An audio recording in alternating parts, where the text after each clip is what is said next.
Halo, selamat datang di channel ini.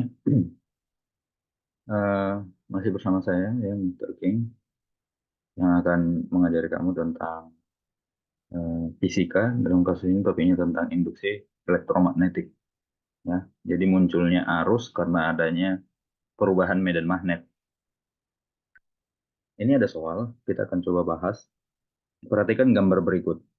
Gambar memperlihatkan kumparan yang disambungkan dengan galvanometer.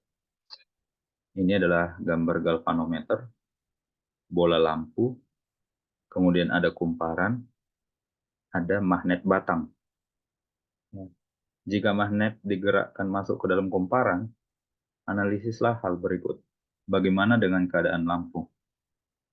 Jika magnet ataupun batang magnet digerakkan masuk ke dalam kumparan. Kemudian bagaimana dengan arah galvanometer? Jelaskan.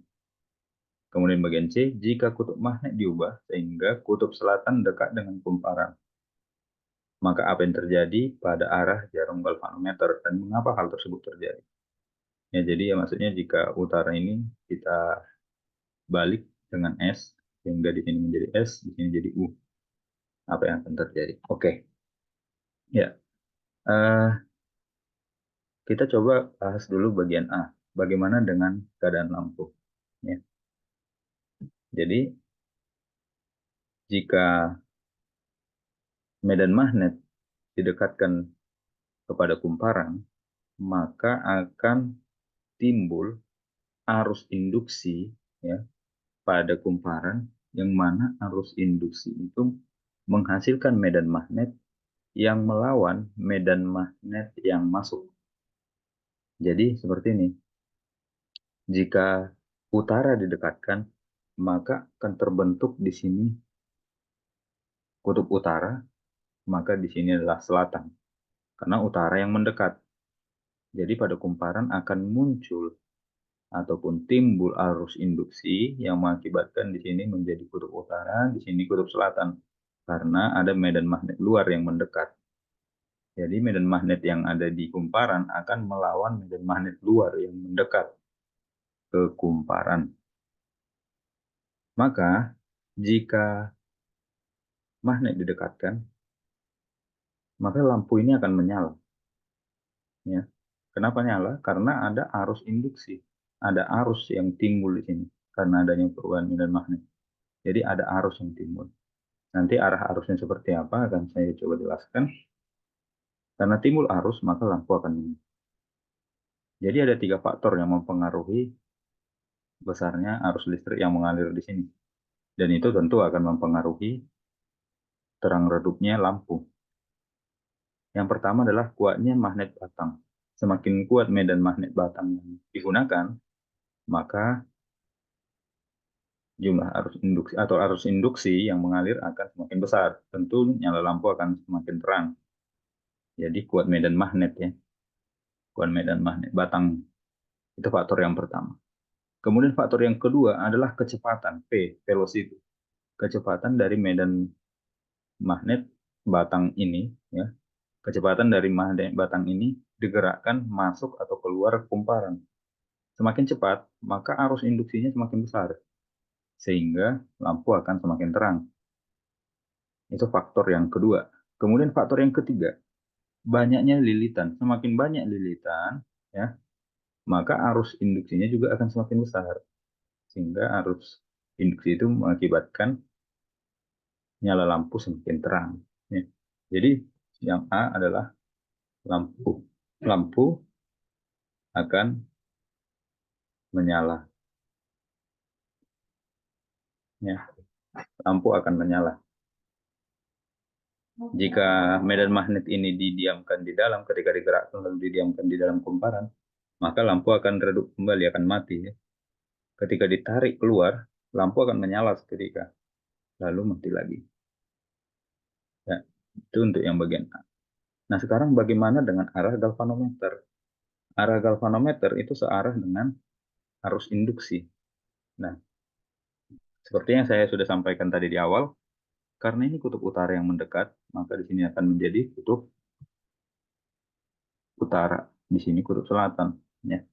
Jika kita menggunakan aturan tangan kanan, ini adalah ibu jari, Ya, maka keempat jari yang ditekuk ya, 1, 2, 3, 4 yang ditekuk ini tangan kanan ya. Nah ini ibu jari ya. Ibu jari ini adalah utara, di sini selatan. Keempat jari yang ditekuk itu adalah arus induksi. Jadi kalau kita menggunakan tangan kanan, maka ini kan berarti kita menekuknya ke arah dalam ya. Berarti di sini masuk. Kalau dalam aturan magnet ya, medan magnet, kalau silang seperti ini, itu artinya masuk bidang gambar. Sementara kalau titik, ini adalah keluar bidang. Atau menjauhi pembaca ya. Jadi dari sini kan karena kita menggunakan aturan tangan kanan, coba kamu bayangkan tangan kananmu, kamu bentuk, maka ini adalah keempat jari yang ditekuk. Maka di sini akan masuk ya. Maka ini silang seperti ini. Ini silang, masuk. Nah, kalau harusnya masuk ke sana, maka di sini dimuncul, keluar dari sini harusnya. Maka bisa disimpulkan menggunakan aturan tangan kanan ya, ditekuk. Jadi eh, keempat ruas jari kita itu mengikuti bentuk lekukan dari kumparan ini. Maka bisa dipastikan karena ini utara, ibu jari arahnya ke sini, maka arah arus pasti ke sana, ke arah atas ya. Ya ini arah dari arus listrik. Nah, arus listriknya nanti ke sini. Nah, karena arusnya ke sini, maka jarum galvanometer akan menyimpang ke kanan karena arah arusnya ke sana. Nah, begitu seterusnya. Harusnya akan mengikuti bentuk kumparan. Jadi, arah galvanometer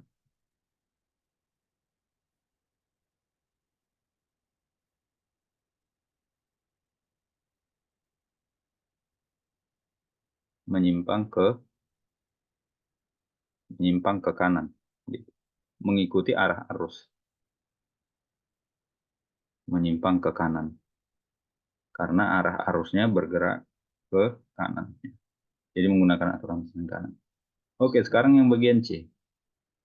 Jika kutub magnet diubah sehingga kutub selatan dekat dengan kumparan, maka apa yang terjadi pada arah jarum galvanometer dan mengapa hal tersebut terjadi? Nah, kalau ini misalkan kita ubah ya kutubnya, jadi di sini kita coba gambarkan ini ya. Nah, yang di sini adalah selatan, nah, kemudian yang ini adalah utara, nah, merah utara. Nah, ketika didekatkan, maka yang terbentuk di kumparan ini harus selatan. Kenapa? Karena selatan yang mendekat ke kumparan. Maka akan dibentuk medan magnet yang melawan medan magnet luar. Maka harus selatan dengan selatan. Jaraknya ini mendekat ya. Maka arus listrik yang terbentuk ataupun arus induksi yang terbentuk tetap menggunakan aturan tangan kanan ya. Maka kalau menggunakan aturan tangan kanan, maka jika tangan kananmu kamu kamu buat di depan ya, maka ibu jarimu arahnya akan ke sana. Kemudian keempat tangan itu arahnya menghadap ke kita seperti ini. Nah, ini telapak tangannya. Telapak tangan seperti ini. Nah, ini adalah utara, di sini selatan. Ini keempat jari ditekuk ke arah dalam, ditekuk ke arah dalam seperti ini. Nah, ini kukunya. Nah, ditekuk ke arah dalam. Berarti arus induksi yang muncul adalah sebaliknya. Ya, ngikutin bentuk kumparannya. Berarti arus induksinya sebaliknya. Maka arahnya berlawanan. Seperti itu. Nah, mengarah kepada pembaca. Maka dari sini nanti yang silang menjadi titik. Yang titik akan menjadi silang. Maka arah arusnya sebaliknya sehingga jarum galvanometer akan menyimpang ke kiri. karena arusnya berlawanan dengan keadaan sebelumnya. Makanya ketika kita memasukkan suatu batang magnet ke dalam kumparan lalu kita tarik, maka galvanometer ini akan menyimpang ke kanan lalu menyimpang ke kiri. Nah, jadi yang C ini jawabannya adalah jarum galvanometer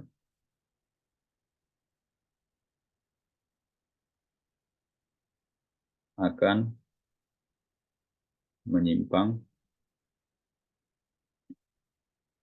ke kiri. Gitu. Oke. Ya.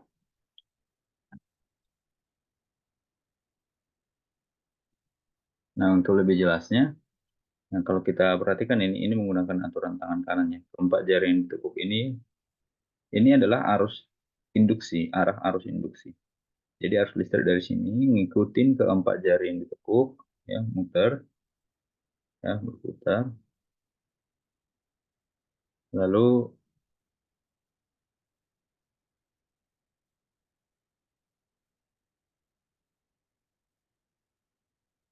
dari sini akan terbentuk kutub utara,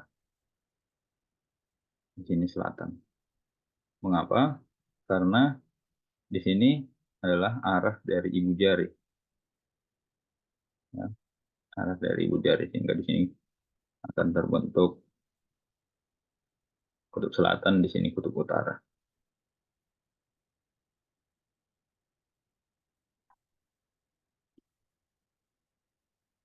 Nah, kalau kita ngikutin bentuknya seperti ini, ya kalau kita lihat dari sini kan arah arus listrik ini kan sama ya sama ini. Bentuk lilitan komparannya. Jadi dari depan dililit ke belakang. Ini dari depan dililit ke belakang, ini juga gitu dari depan dililit ke belakang. Ketika medan magnet luar mendekat, ya di sini kutub utara atau north, maka di sini akan terbentuk kutub utara dengan menggunakan aturan tangan kanan, ya maka arus itu akan mengalir dari sini, mengalir, ngikutin bentuknya ke arah pembaca. Nah, sehingga karena arus mengalir seperti ini, ya, dari kiri ke kanan, maka jarum galvanometer menyimpang ke kanan. Ya. Jika ini north berubah jadi selatan, maka akan terjadi sebaliknya. Jadi ini kita buat tangan kita itu adalah ibu jarinya. Karena ini utara ya, ibu jarinya arah ke kita, lalu keempat jari yang ditekuk arahnya menghadap pembaca. Seperti ini kira-kira. Nah, ini telapak tangannya. Jadi keempat jari ditekuk, ini adalah arah arus induksi, sementara ibu jari adalah kutub utara dan di sini kutub selatan. Oke, ya sampai sini dulu bersama saya Mr. King. Semoga bisa paham dan mengerti tentang induksi elektromagnetik. Sampai jumpa di video pembelajaran berikutnya. See you.